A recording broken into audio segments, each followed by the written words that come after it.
करते हैं, ठीक है। तो इसमें ये कौन सा चैप्टर है? वर्क पावर एंड एनर्जी, या वर्क एनर्जी एंड पावर, जो भी है।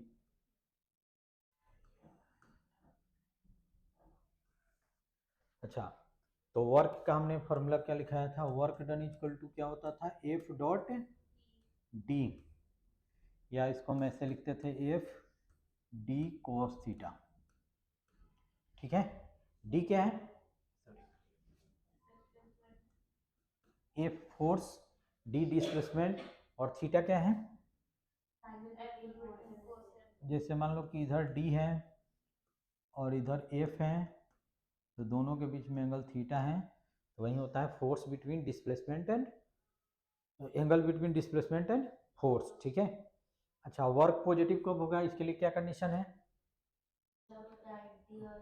थीटा एक्यूट हो, और निगेटिव कब होगा? ऑब्ट्यूस होगा। और जीरो कब होगा? और क्या कंडीशन है जीरो होने के लिए? फोर्स लगाए, डिस्प्लेसमेंट नहीं हो, या डिस्प्लेसमेंट हो, फोर्स नहीं हो। जैसे मान लो वर्क जीरो के लिए,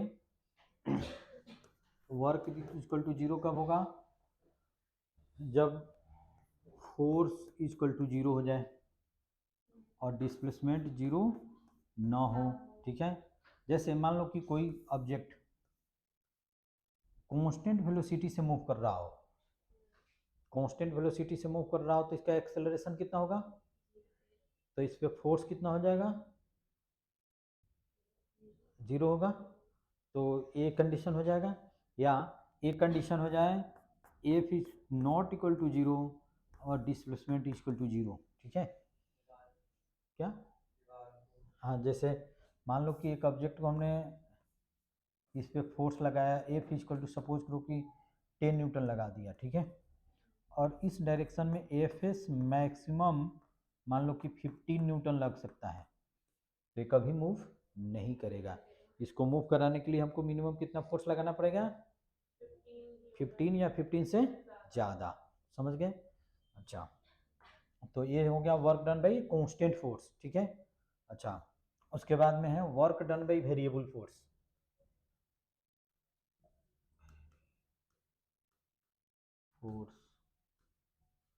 तो इसमें हमने बताया था वर्क डन का फॉर्मूला क्या होता है? एफ डी एक्स, इंटीग्रेशन कर देंगे x1 से लेकर x2 तक। और वेरिएबल फोर्स कैसे मानेंगे? कैसे पता चलेगा कि वेरिएबल फोर्स है? बताओ। जैसे मान लो कि एफ इक्वल टू मैंने दे दिया 3x, और या एफ इक्वल टू हमने दे दिया x प्लस 2, ऐसे। तो जैसे जैसे x डायरेक्शन में जाएंगे x कोऑर्डिनेट क्या होगा? तो फोर्स चेंज करेगा, तो फोर्स भी क्या होगा? चेंज करेगा। तो जैसे इसका निकालना हो, और कहाँ से कहाँ तक, जैसे मान लो कि यहाँ पे गिवन है x equal to 0 to x equal to मान लो कि 2 गिवन है, ठीक है। तो इस केस में हम इसको इंटीग्रेट कर देंगे, f के जगह पे क्या लिख देंगे? 3x dx, और इसको इंटीग्रेट कर देंगे 0 टू 2, ठीक है। तो बताओ, 3 तो कांस्टेंट है, 3 को बाहर ले लेते हैं, x dx का इंटीग्रेशन कितना हो जाएगा? तो ये 3 और ये कितना हो जाएगा? एक्स स्क्वायर बाई 2 और 0 टू 2, पहले अपर लिमिट फिर लोअर लिमिट पुट कर देंगे, ठीक है। या एक और वे होता है कि अगर मान लो कि f और x का ग्राफ गिवन हो, x और इधर f का ग्राफ मान लो कि ऐसे गिवन हो, और सपोज करो कि यहाँ पे x1 है और यहाँ पे x2 है, तो हम क्या करेंगे? इनिशियल पॉइंट से एक यहाँ पे परपेंडिकुलर ड्रॉ करेंगे, फाइनल से परपेंडिकुलर ड्रॉ करेंगे, इसका एरिया निकाल देंगे। एरिया ए है, तो वर्क डन इक्वल टू कितना हो जाएगा? ए, दैट इज एरिया, ये हो जाएगा, ठीक है। चलो नोट करना है तो नोट कर लो, ये सब तो पता है, तो ठीक है। अच्छा, उसके बाद में नेक्स्ट टॉपिक है, ये सब तो इजी था।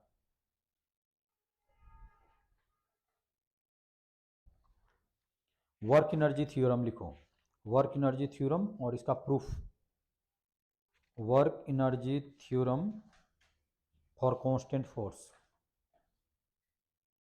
Work energy theorem for constant force.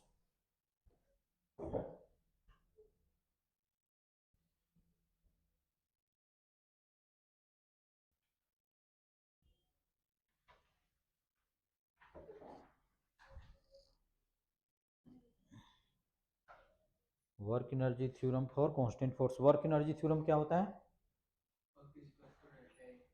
Delta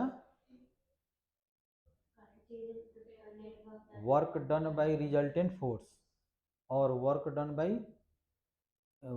by या sum of work done by individual forces equal to change in kinetic energy. तो इसको लिख लो, work done by resultant force या net force,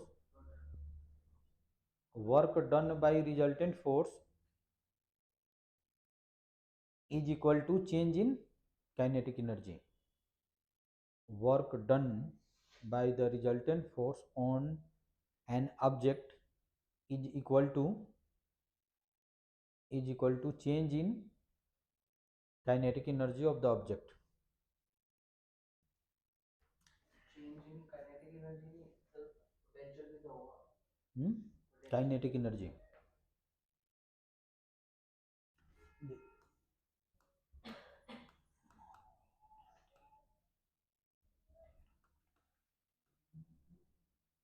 work energy theorem. ठीक है, जैसे मान लो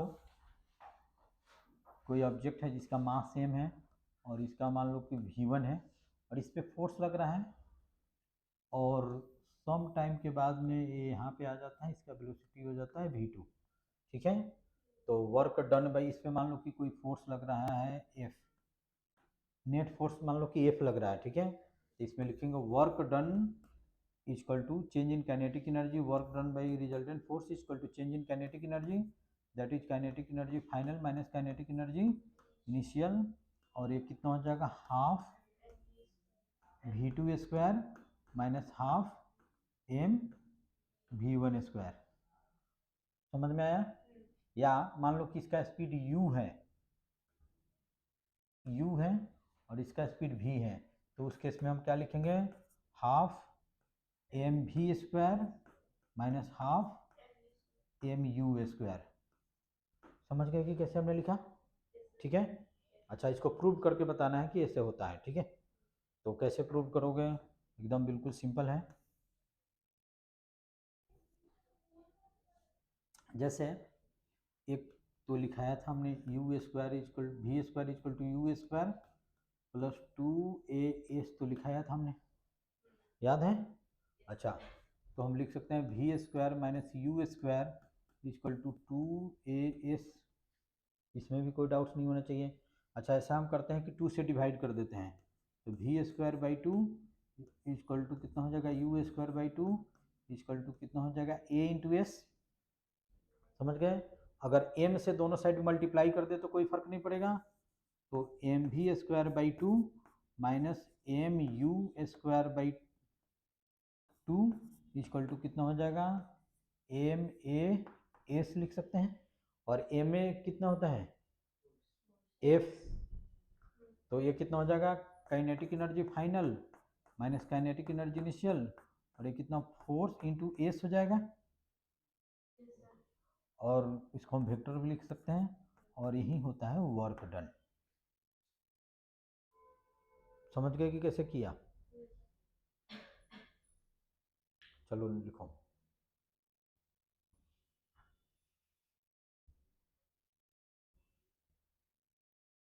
और work done by variable force तुम लोग प्रूव करके बता दो।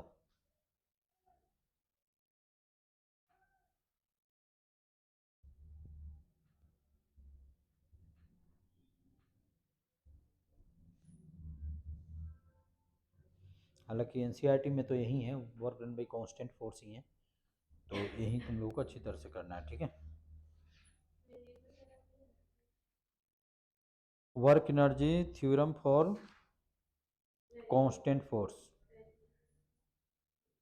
हाँ, तो work energy theorem for variable force तुम लोग करके बताओ तो।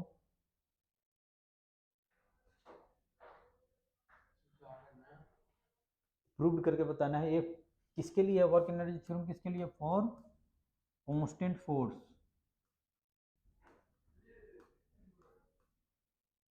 ये कांस्टेंट फोर्स के लिए है। अब work energy theorem variable force के लिए तुमको करके बता दो।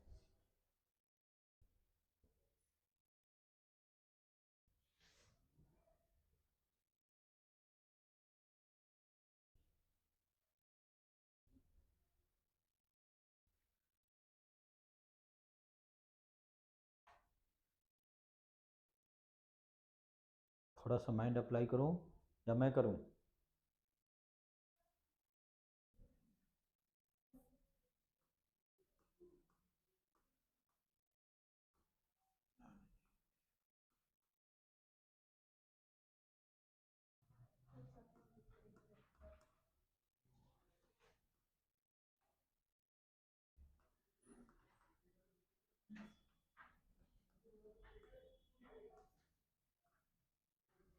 फॉर वेरिएबल फोर्स, ठीक है। अब देखो मत,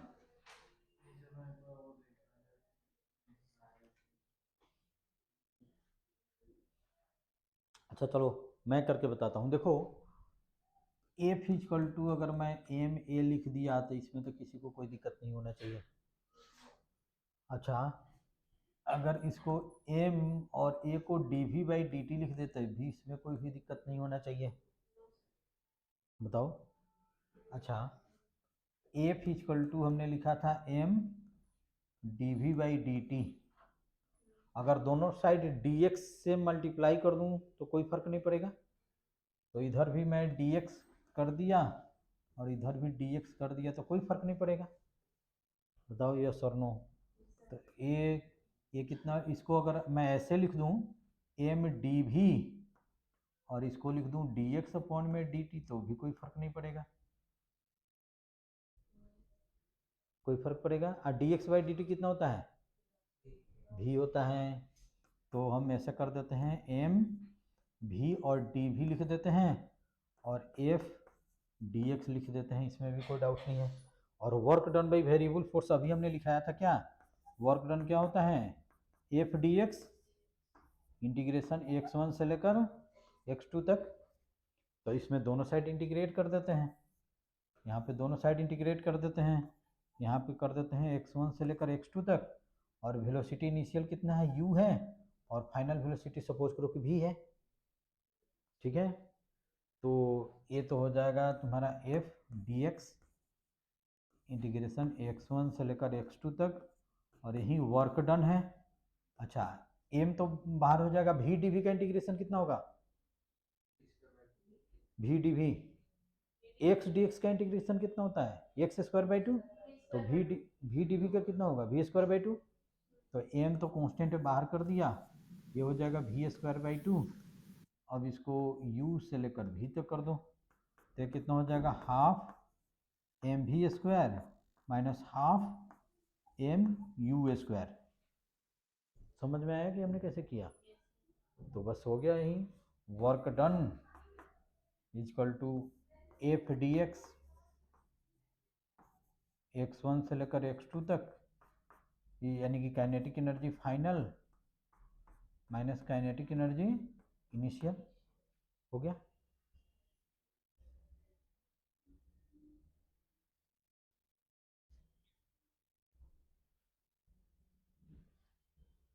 तो ये इंपॉर्टेंट क्वेश्चन है। वर्क ऐसे ज़्यादातर पूछता है यही, वर्क एनर्जी थ्योरम प्रूव करो।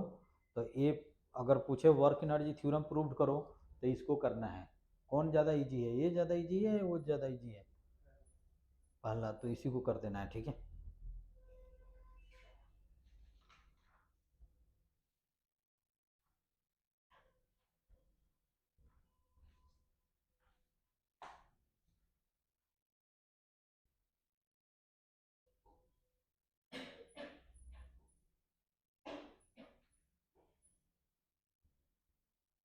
ठीक है, उसके बाद में आता है पोटेंशियल एनर्जी।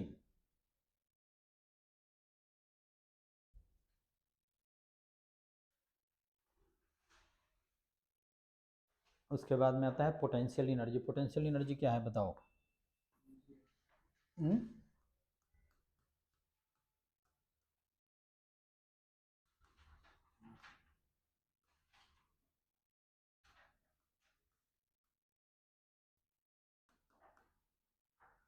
बताओ पोटेंशियल एनर्जी क्या है? Energy due to potential energy क्या होता है? It is due to its configuration और पोजीशन। ठीक है, कॉन्फ़िगरेशन या स्पेसिफिक पोजीशन के चलते जो एनर्जी होता है उसको हम क्या बोलते हैं? Potential energy. इसका डिफिनीशन भी मैं लिखाया हुआ था। ठीक है, अच्छा तो इसको लिखना जरूरी है। ग्रेविटेशनल पोटेंशियल एनर्जी क्या होता है? जैसे हमने बताया था क्या, ग्रेविटेशनल। ठीक है, तो हमने बताया था कि तुमको ये याद रखना है कि अर्थ सरफेस पे कितना होता है पोटेंशियल एनर्जी? अर्थ सरफेस पे ग्रेविटेशनल पोटेंशियल एनर्जी 0। ये तुम्हारा है अर्थ सरफेस।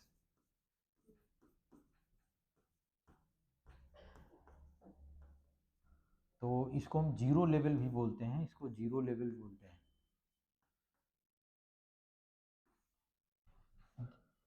अगर मास कोई जिस एम है, ये अर्थ सरफेस पे एच हाइट पे है, तो इसका पोटेंशियल एनर्जी हो जाएगा mgh। अगर मास m है और अर्थ सरफेस के h1 बिलो है, तो इसका कितना हो जाएगा पोटेंशियल एनर्जी? -mgh। तो इसका पोटेंशियल एनर्जी कितना हो जाएगा? -mgh। बस ये याद रखना है, ये क्या करना है? याद रखना है। और उसका डिफिनीशन तो पोटेंशियल एनर्जी का लिखाया ही था। ठीक है, वो कर लेना है। बस ये याद रखना है कि अर्थ सरफेस पे पोटेंशियल एनर्जी क्वेश्चन करते समय इसका यूज होता है। ठीक है, ऐसा नहीं पूछा जाएगा। पोटेंशियल एनर्जी का डिफिनीशन याद रख लेना, और ये याद रखना कि अर्थ सरफेस जिसको जीरो लेवल करते हैं, अर्थ सरफेस पे पोटेंशियल एनर्जी कितना होता है? जीरो होता है। अगर एच हाइट अगर किसी ऑब्जेक्ट को हम रख दे जिसका मास m है, तो उसका पोटेंशियल एनर्जी हो जाएगा mgh। अगर h बिलो रख दे तो उसका कितना हो जाएगा? -mgh।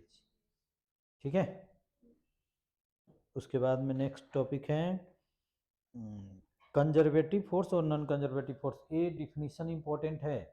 ठीक है, कंजर्वेटिव फोर्स और नॉन कंजर्वेटिव फोर्स का डिफिनीशन इंपॉर्टेंट है। बताओ कि कंजर्वेटिव फोर्स क्या है? बताओ, क्या बोली? क्या होता है zero? Round trip. Round trip क्या होता है?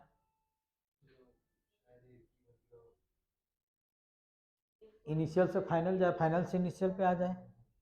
तो a force is said to be conservative if work done by it independent of path, it depends only on initial and final position, and work done in conservative force in round trip is zero।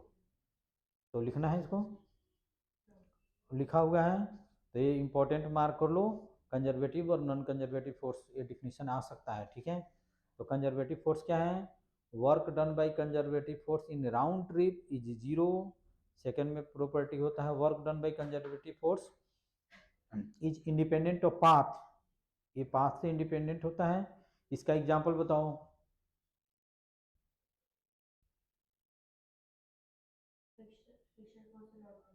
हाँ, तो इसका example बताओ।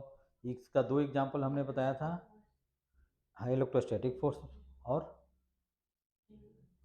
तो बोलो spring force और gravitational force. Electrostatic force तो 12th में पढ़ना है, लेकिन अभी तुम लोग को जानना है कि कंजर्वेटिव फोर्स का एग्जांपल क्या है? स्प्रिंग फोर्स और ग्रेविटेशनल फोर्स।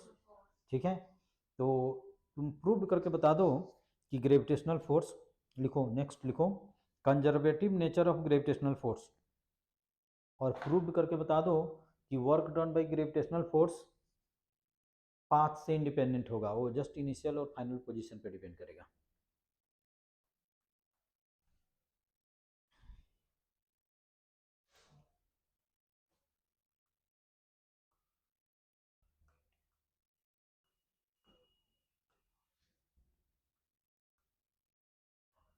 एक न्यूमेरिकल भी तो था शायद, एक कंजर्वेटिव फोर्स शायद ना। अच्छा, न्यूमेरिकल अभी बाद, न्यूमेरिकल आपने पढ़ाया। इसमें न्यूमेरिकल 2-3 इंपॉर्टेंट है, अभी लास्ट में मैं बताऊंगा। ठीक है, देखो ऐसा है कि जो यूटी होता है ना और फाइनल का पेपर होता है, उसमें बहुत डिफरेंस होता है। यूटी में सब कुछ पूछते हैं, न्यूमेरिकल पूछते हैं, इस टाइप से जो नॉन इम्पॉर्टेंट क्वेश्चन है वो भी पूछते हैं, लेकिन फाइनल में तो सब पूछ नहीं सकते हैं। फाइनल में जो इम्पोर्टेंट क्वेश्चन है वही पूछा जाता है, ठीक है। जैसे इस चैप्टर में क्या बताया गया कि तुम्हारे स्कूल में क्या इम्पोर्टेंट है? इस चैप्टर में सर यही मतलब ऐसे नहीं बताया। एकदम बताया होगा। वर्क एनर्जी थ्योरम अच्छी तरह से करो, conservative force, non conservative force, conservation of energy, collision, ये सब चीज़ इंपॉर्टेंट है, ठीक है। जैसे gravitational, conservative nature of gravitational force जैसे। अच्छा ये बताओ कि इसका मास मान लो m है, इसको मैं ऊपर ले जा रहा हूँ तो work done by gravitational force क्या होगा, पॉजिटिव होगा या निगेटिव होगा? क्यों निगेटिव होगा? क्योंकि इसमें ग्रेविटेशनल फोर्स नीचे लगेगा और डिस्प्लेसमेंट ऊपर हो रहा है, इसलिए अपोजिट डायरेक्शन में निगेटिव होगा, ठीक है। अच्छा, तो जैसे मान लो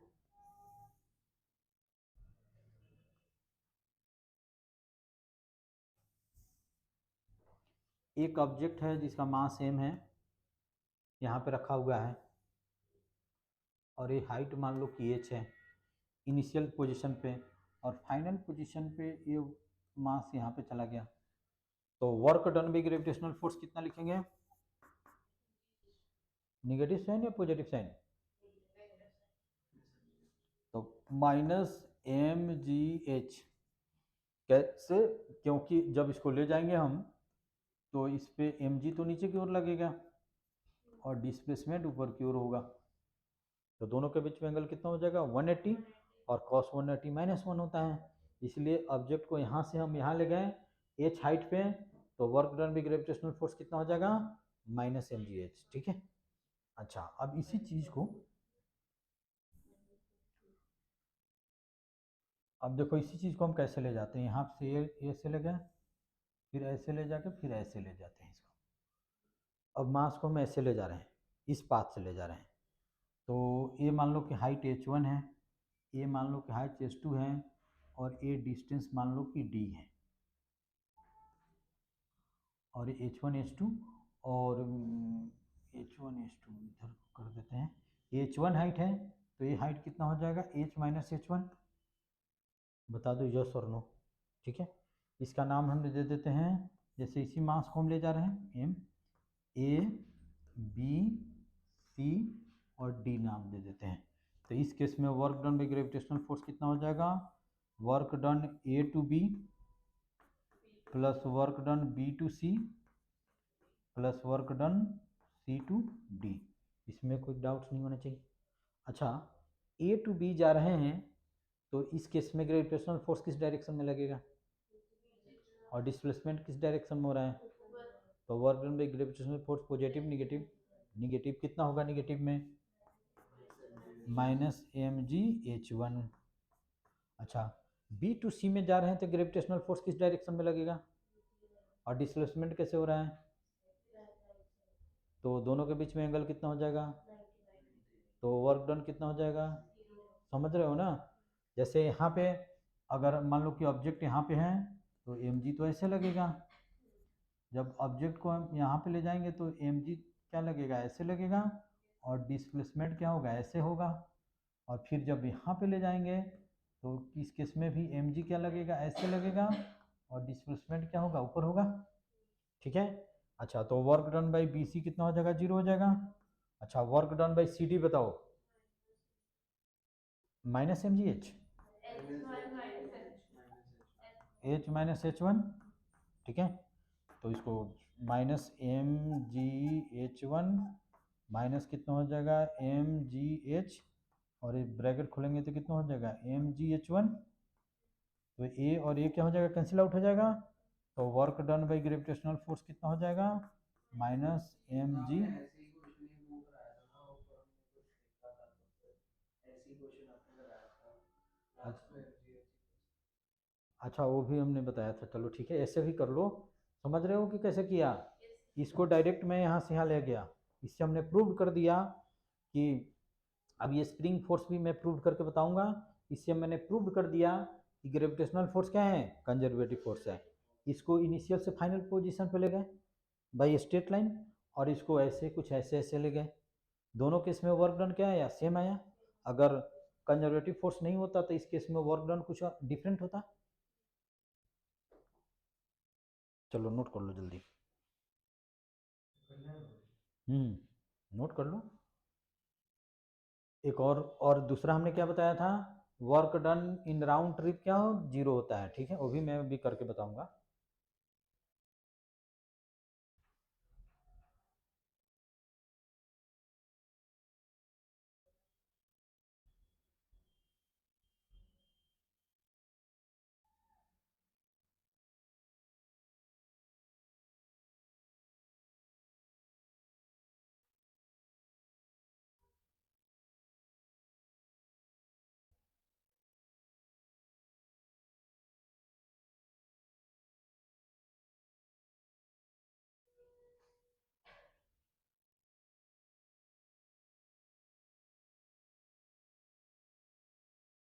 ठीक है,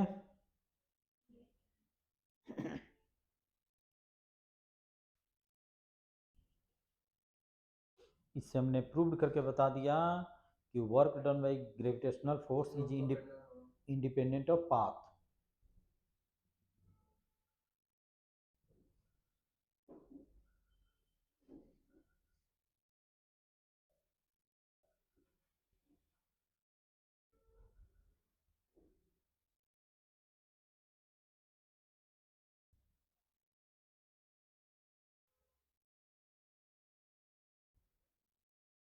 इंडिपेंडेंट ऑफ पाथ, ठीक है।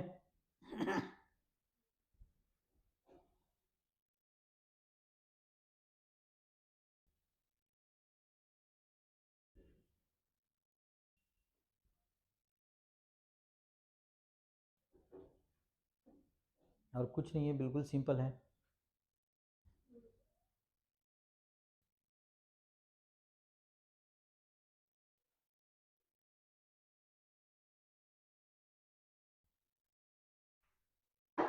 थोड़ा सा ऊपर कर दो।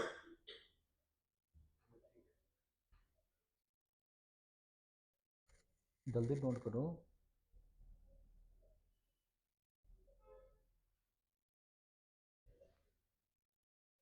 अब नेक्स्ट क्लास में सबको आना है मार्किंग स्कीम लेकर, ठीक है। और क्या क्या इम्पोर्टेंट बताया गया है, इस 11th में बताया जाता है कि ये इम्पोर्टेंट है, इम्पोर्टेंट है। ये कोई सीबीएसई से तो पेपर बन के आता नहीं है, ये तो स्कूल के टीचर जो पढ़ाते हैं वो या पढ़ाती हैं, मैम जो पढ़ाती हैं वही बना के देती है, वही प्रिंट होके आता है। ठीक है, तो इसमें बताया जाता है कि कौन कौन सा इम्पोर्टेंट है, तो वो सब लेकर आओगे तुम लोग। अब कोई ज़रूरी नहीं है कि सभी के स्कूल में सेम इम्पोर्टेंट मार्क कराया जाए, ठीक है। जैसे कुछ क्वेश्चन तो एकदम इम्पोर्टेंट है ही है, जैसे बर्नौलीज इक्वेशन है, वर्क एनर्जी थ्योरम इसमें है, कोलिजन है, ठीक है। समझ गए? अच्छा चलो दूसरा मैं करके बताता हूँ कि राउंड ट्रिप में 0 कैसे होता है। जैसे ये हमने कर दिया, एक मास है m, इसको हम ले जा रहे हैं यहाँ से, ऐसे ले जा रहे हैं, ठीक है। यानी कि A पोजीशन से B पोजीशन पे ले गए m, ठीक है। और ये हाइट मान लो कि h है, तो बता दो work done by gravitational force कितना होगा। Work done A to B बता दो, -mgh, ठीक है। और फाइनली ए बी से ए पे आ जाता है, ऐसे आ जाता है।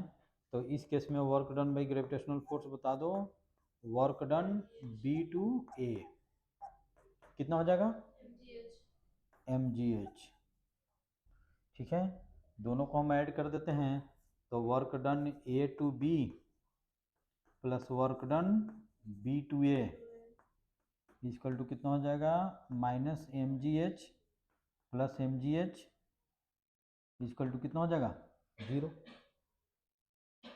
समझ में आया कि कैसे किया। जैसे इनिशियल से फाइनल पे ले गए, फाइनल से फिर इनिशियल पे ला दिए, तो इस केस में work done by gravitational force कितना हो गया, 0 हो गया। राउंड ट्रिप का मीनिंग यही होता है कि जहाँ से ले गए फिर उसी पोजीशन पे लेकर रख दिए। और चाहे तुम डायरेक्ट लाओ या घुमा फिरा के लाओ, वर्क डन तो सेम ही होगा।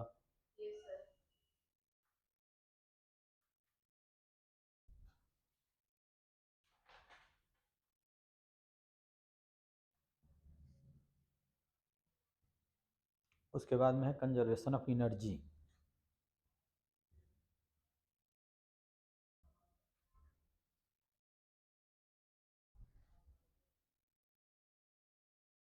चलो नोट करो, नोट कर लो इसको भी।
चलो लिखो principle of conservation of mechanical energy. Mechanical energy क्या होता है? Kinetic energy plus potential energy. लिखो principle of conservation of mechanical energy.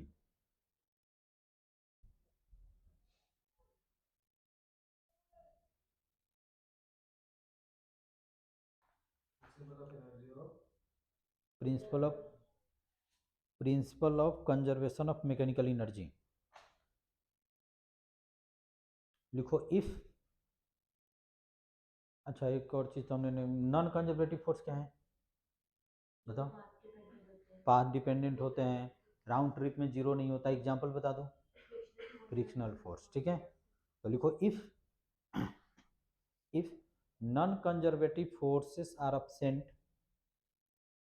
या if non conservative forces, if non-conservative force is absent or conservative forces are doing work, conservative forces are doing work, comma the mechanical energy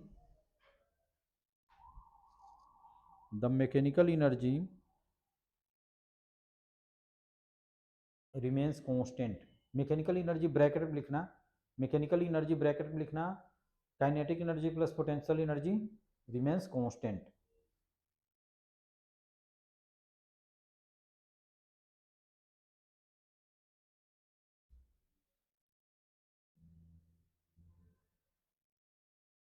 समझ गए कि क्या है, क्या हमने लिखाया? हमने लिखाया कि नॉन कंजर्वेटिव फोर्स क्या होना चाहिए? अपसेंट होना चाहिए, नहीं होना चाहिए। कंजर्वेशन ऑफ मैकेनिकल एनर्जी किसके लिए होल्ड होता है? जब ओनली कंजर्वेटिव फोर्स हो, नॉन कंजर्वेटिव फोर्स नहीं होना चाहिए, ठीक है। तो ये तो स्टेटमेंट आएगा तो लिख देना। और एक और है जो इम्पोर्टेंट है, लिखो conservation of mechanical energy. Next topic लिखो conservation of mechanical energy in freely,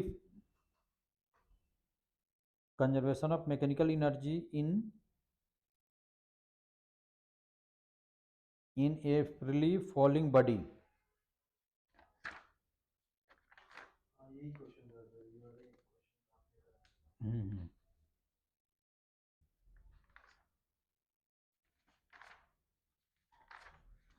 freely, जैसे बॉडी, तो कोई बॉडी जैसे मान लो कि यहाँ पे मान लो कि अभी पोटेंशियल एनर्जी है, यहाँ पे काइनेटिक एनर्जी तो जीरो है। तो जैसे मान लो कि इसका पोटेंशियल एनर्जी है तुम्हारा 100 जूल, तो छोड़ेंगे तो इसका पोटेंशियल एनर्जी क्या होगा? और काइनेटिक एनर्जी, जब ये ग्राउंड को हीट करेगा तो काइनेटिक एनर्जी ध्यान से सुनो, अभी हमने बताया कि यहाँ पे पोटेंशियल एनर्जी कितना है, 100 जूल है, समझ रहे हो। तो जैसे जैसे आएगा पोटेंशियल एनर्जी क्या होगा, डिक्रीज होगा, काइनेटिक एनर्जी इंक्रीज होगा। जब ग्राउंड को हिट करेगा उस समय काइनेटिक एनर्जी कितना हो जाएगा, 100 हो जाएगा, यानी कि total potential energy kinetic energy में कन्वर्ट हो जाएगा। अच्छा, इस जैसे यहाँ से हमने छोड़ा तो इस पॉइंट पे क्या होगा, काइनेटिक एनर्जी और पोटेंशियल एनर्जी दोनों होगा, तो दोनों का सम कितना होगा, जो इनिशियल है वही है, यही प्रूव करके बताना है मुझे, ठीक है। जैसे मान लो एक ऑब्जेक्ट है जिसका मास सेम है और ए एच हाइट पे है, एच हाइट पे है, ठीक है। सम टाइम के बाद में वो यहाँ पे आ जाता है, यहाँ पे u इक्वल टू कितना हो जाएगा, 0, यहाँ पे भी तो इसका कुछ होगा यहाँ पे, समझ रहे हो ना। और ए हाइट मान लो कि h1 ले लेते हैं, ठीक है। और सम टाइम के बाद में वो यहाँ पे आ जाता है, इसका वेलोसिटी मान लो कि v2 हो जाता है, यहाँ पे v1 हो जाता है, ठीक है। तो ए पोजीशन मान लो कि ए है, ठीक है, ए पोजीशन मान लो कि बी है और ए पोजीशन मान लो कि सी है। तो हमको क्या प्रूव करके बता देना है, E A equal to E B equal to E C, ये E B equal to E C prove करके बताना है। और ये क्या है, kinetic energy plus potential energy, और ई क्या चीज़ है, तो ये है तुम्हारा kinetic energy plus potential energy, यही हमको प्रूव करके बता देना है, ठीक है। ठीक है, तो देखो हम जैसे ई ए लेते हैं, ई ए ले लेते हैं तो kinetic energy at A plus potential energy at A लिखेंगे। तो काइनेटिक एनर्जी कितना है, 0, और पोटेंशियल एनर्जी और सरफेस से कितना हाइट पे है, तो एम जी कैपिटल एच। तो ई ए इक्वल टू कितना हो जाएगा, एम जी कैपिटल एच। ये क्वेश्चन भी एनसीईआरटी में है और ये क्वेश्चन भी पूछा जाता है, ठीक है। तो अभी तक हमने इंपॉर्टेंट क्वेश्चन क्या कराया, वर्क एनर्जी थ्योरम, उसके बाद में कंजर्वेटिव नॉन कंजर्वेटिव, और ग्रेविटेशनल फोर्स कंजर्वेटिव नेचर का है, ठीक है। उसके बाद में ये क्वेश्चन, अभी तो स्टेटमेंट लिखा है तो वो नहीं है, ये क्वेश्चन, ठीक है। उसके बाद में स्प्रिंग फोर्स बताऊंगा, वो सब चीज़, ठीक है। तो देखो अब हमको निकालना है ई बी, इसको इक्वेशन हमने 1 कर लिया था। ई बी इक्वल टू हम लिख सकते हैं क्या, के बी प्लस यू बी, तो इसको हम लिख देते हैं half m v one square, और ये कितना हाइट पे है, अर्थ सरफेस से कितना हाइट पे है, जल्दी बताओ कितना, m g capital H minus small h one, हम अर्थ सरफेस से देखते हैं कितना हाइट पे है, तो इतना हो जाएगा, ठीक है।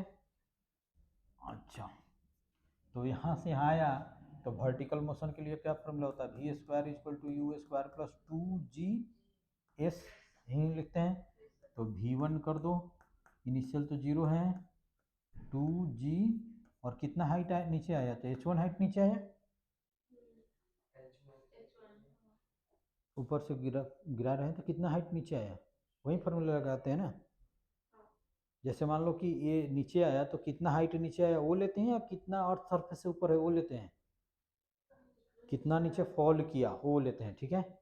तो वी स्क्वायर, तो v one square equal to हम लिख सकते हैं 2g h1। अब इसकी वैल्यू हमने पुट कर देते हैं, तो ई बी इक्वल टू कितना हो जाएगा, half m v one square के जगह पे 2g h1 लिख देते हैं, प्लस इसको ब्रैकेट खोल देते हैं, तो ये कितना हो जाएगा, m g capital H minus m g small h one, ठीक है।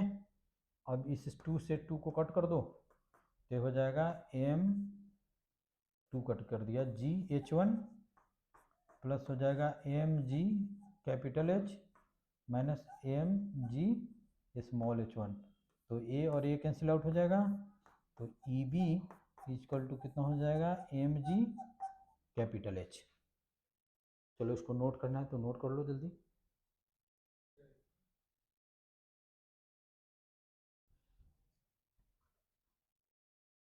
इसका हेडिंग मैं लिखा दिया हूँ,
ठीक है।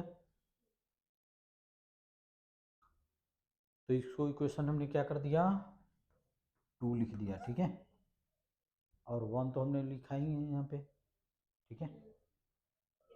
अब फिर हम EC लिखते हैं, तो EC इक्वल टू हम क्या लिख सकते हैं, KC प्लस UC, और काइनेटिक एनर्जी कितना हो जाएगा, हाफ mv2 स्क्वायर, और पोटेंशियल एनर्जी कितना हो जाएगा, 0 C पॉइंट पे।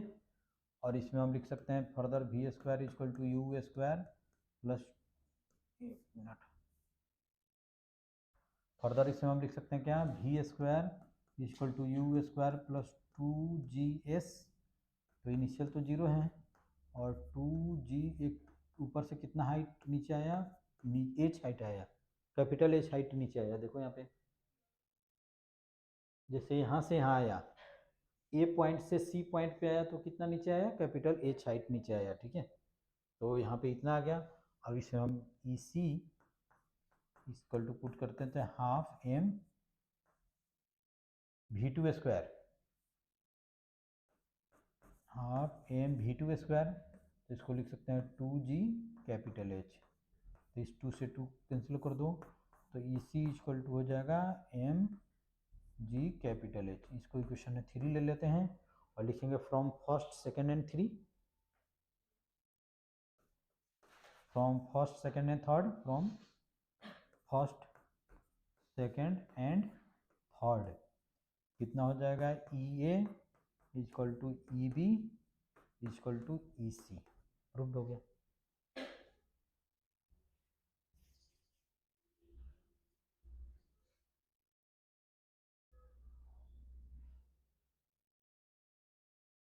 एक ग्राफ है, जैसे हाइट है, हाइट H, और यहाँ पे एनर्जी है,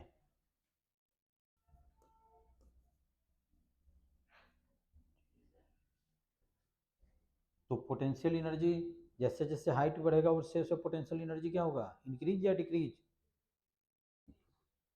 तो ये पोटेंशियल एनर्जी ऐसे ऐसे इंक्रीज होगा, और काइनेटिक एनर्जी क्या होगा,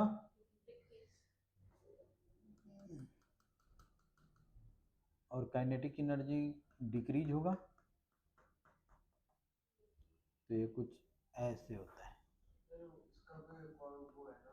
ये हो गया तुम्हारा पोटेंशियल एनर्जी, और ये है तुम्हारा काइनेटिक एनर्जी, क्या, हाँ हाँ वैसे है। तो देख ये क्या है, तुम्हारा टोटल एनर्जी है, टोटल एनर्जी कांस्टेंट होगा, जैसे जैसे हाइट बढ़ रहा है वैसे वैसे पोटेंशियल एनर्जी इंक्रीज हो रहा है, और काइनेटिक एनर्जी क्या हो रहा है, डिक्रीज हो रहा है, लेकिन दोनों का सम क्या है, कांस्टेंट है।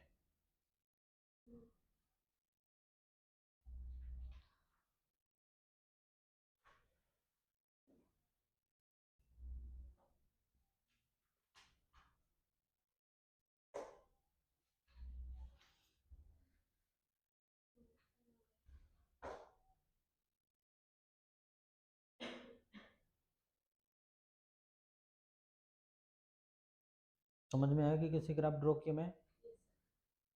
अच्छा, उसके बाद में लिखो work done bye spring force. Spring force की क्या होता है, माइनस के एक्स, स्प्रिंग फोर्स के एक्स, ठीक है।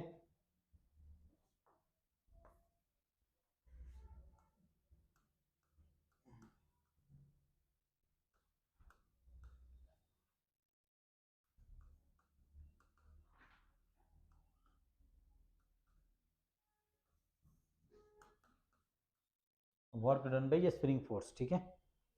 तो जैसे मान लो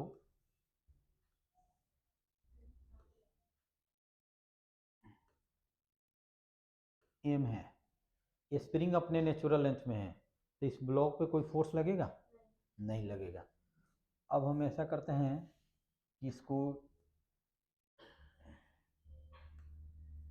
मान लो कि ये लेंथ तुम्हारा L0 है, दैट इज इसका नेचुरल लेंथ है, और ये लेंथ हो गया L0 प्लस एक्स, तो इसमें क्या होगा, एक से क्या होगा, इलोंगेशन या कंप्रेशन, इलोंगेशन होगा। तो इस पे अगर इसका स्प्रिंग कांस्टेंट के है तो इस पे इस डायरेक्शन में फोर्स लगेगा, वो कितना हो जाएगा kx होगा, ठीक है। लेकिन मैग्नीट्यूड kx होगा, लेकिन स्प्रिंग फोर्स होता है माइनस के इंटू एक्स। ऐसा क्यों, माइनस क्यों लिखते हैं? फोर्स उस तरह जाता है जहाँ पे डिस डिस्प्लेसमेंट नहीं है, डिस्प्लेसमेंट के अपोजिट डायरेक्शन में लगेगा। जैसे डिस्प्लेसमेंट डिस्प्लेस इधर किया और फोर्स ऐसे लग रहा है। अगर मान लो इसको मैं ऐसे कर देता और इस लेंथ को हमने कर दिया मान लो कि एल नॉट माइनस एक्स, तो इसमें क्या हुआ, कंप्रेशन या इलोंगेशन? तो हमने डिस्प्लेस इस डायरेक्शन में किया, ब्लॉक का डिस्प्लेसमेंट किस डायरेक्शन में होगा, इस डायरेक्शन में, और फोर्स कैसे लगेगा, इस डायरेक्शन में लगेगा, इसलिए इसमें होता है। और जितना कंप्रेस करेंगे या जितना ही इलोंगेट करेंगे तो उतना ही फोर्स क्या होगा, ज़्यादा होगा, ठीक है, क्योंकि वो डिस्प्लेसमेंट के प्रोपोर्शनल टू होता है। तो निगेटिव का मीनिंग क्या है, निगेटिव साइन का मीनिंग क्या है कि जिस साइड डिस्प्लेस करेंगे उसके अपोजिट डायरेक्शन में फोर्स लगेगा, ठीक है, इसका मीनिंग यही होता है, ठीक है। अच्छा, वर्क डन अभी निकालते हैं। तो क्या है, वर्क डन में वेरिएबल फोर्स है, एक फोर्स क्या है, वेरिएबल फोर्स है। तो चलो ठीक है, नोट करना है इसको। अच्छा, ये याद रखना है। तो वर्क डन बाई ये स्प्रिंग फोर्स होता है, यहाँ पे लिख दे रहा हूँ, work done by spring force होता है प्लस माइनस हाफ के एक्स स्क्वायर। प्लस कब होगा, जब फोर्स और डिस्प्लेसमेंट सेम डायरेक्शन में होगा, और माइनस कब होगा, जब फोर्स और डिस्प्लेसमेंट अपोजिट डायरेक्शन में होगा। जैसे अब मैं बना रहा हूँ यहाँ पे,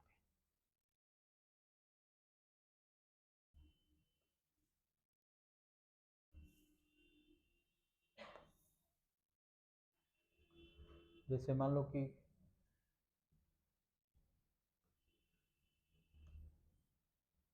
ये नेचुरल लेंथ में है, इसका लेंथ मान लो कि एल नॉट है, नेचुरल लेंथ में है, ठीक है।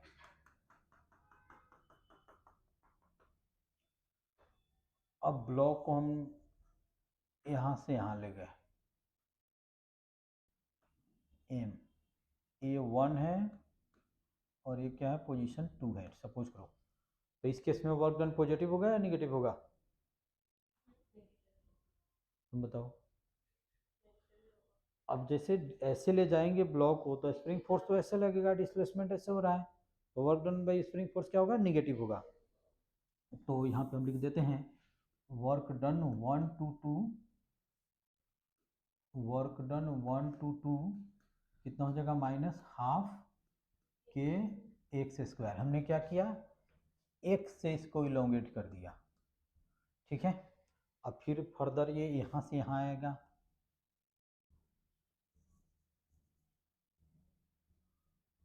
ये मास सेम ही है, और ये थर्ड पोजीशन पे हो गया। तो बताओ 2 से 3 में work done by spring force क्या होगा, पॉजिटिव या निगेटिव, पॉजिटिव होगा, क्योंकि फोर्स ऐसे लग रहा है, डिस्प्लेसमेंट भी ऐसे हो रहा है, समझ रहे हो ना। स्प्रिंग फोर्स इस ब्लॉक पे किस डायरेक्शन में लगाएगा, इस डायरेक्शन में, और ब्लॉक डिस्प्लेस किधर हो रहा है, इसी डायरेक्शन में। तो वर्क डन 2 to 3 कितना हो जाएगा, हाफ के एक्स स्क्वायर। इसमें भी कोई डाउट्स नहीं होना चाहिए। अब फर्दर यहाँ पे तो जैसे छोड़ेंगे तो यहाँ पे तो उसका काइनेटिक एनर्जी हो जाएगा, काइनेटिक एनर्जी हो जाएगा तो यहाँ पे तो रुकेगा नहीं।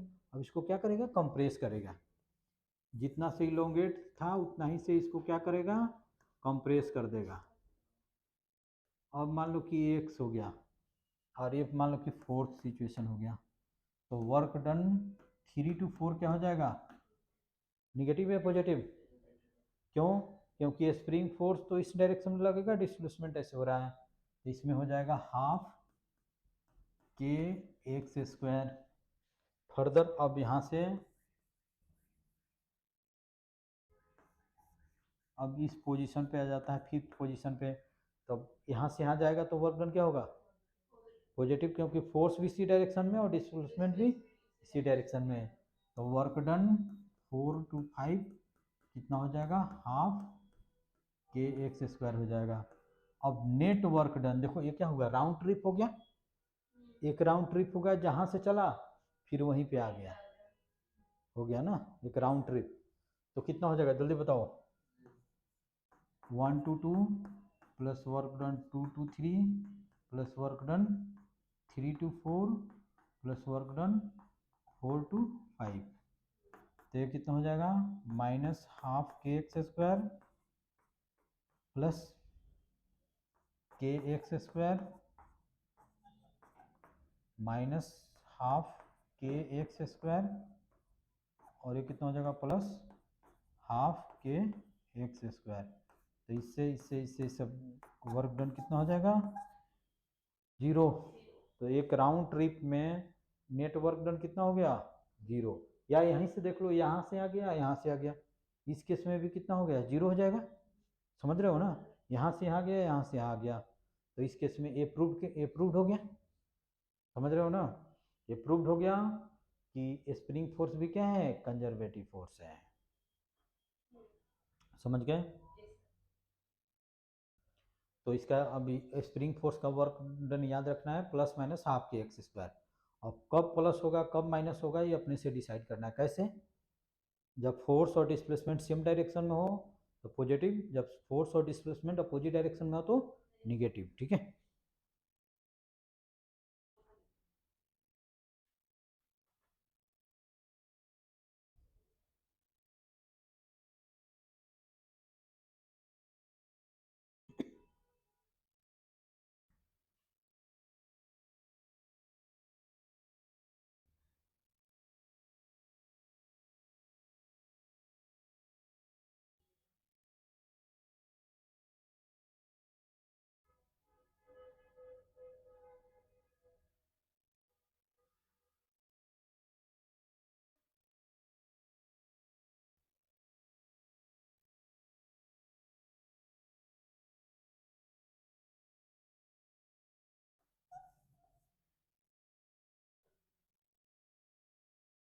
ठीक है।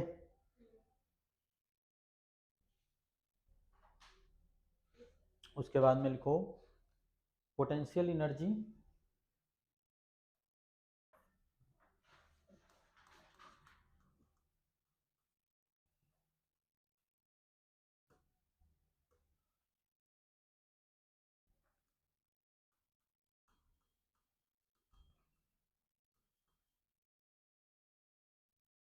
तो इस केस में u इक्वल टू लिखना है हाफ के एक्स स्क्वायर। इस केस में निगेटिव नहीं होता है, इस केस में अब क्या लिखना है हाफ के एक्स स्क्वायर। एक्स क्या है कंप्रेशन, नेचुरल लेंथ में रहेगा तो उसका पोटेंशियल एनर्जी कितना हो जाएगा 0, जिसको 0 लेवल लेते हैं। जैसे अर्थ सरफेस पे कोई ऑब्जेक्ट है तो उसका पोटेंशियल एनर्जी कितना है 0। जब एच एबोव ले जाएंगे या एच बिलो लाएंगे तो इसका पोटेंशियल एनर्जी समथिंग होगा। ठीक है, तो इसमें के तो क्या है स्प्रिंग कांस्टेंट, और एक्स क्या है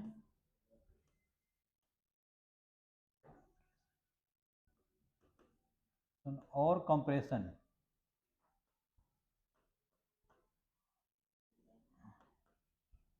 इलोंगेशन और कंप्रेशन। पूछो क्या डाउट्स है। तो क्या बात कर रहे हो।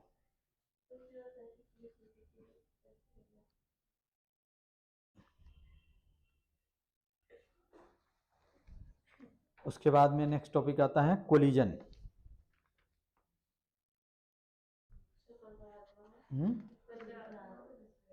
क्या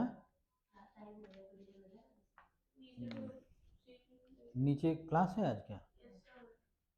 अच्छा नीचे क्लास था, मैं तो जानता था कि नीचे क्लास नहीं है, तो इसीलिए मैं सोचा कि 5:15 तक मैं पढ़ाऊँगा।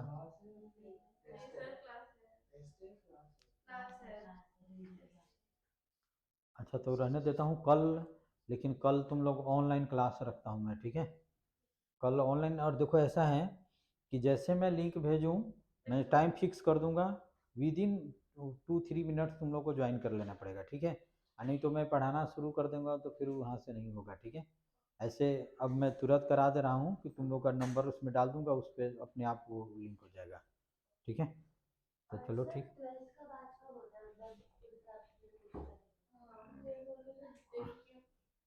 TTS में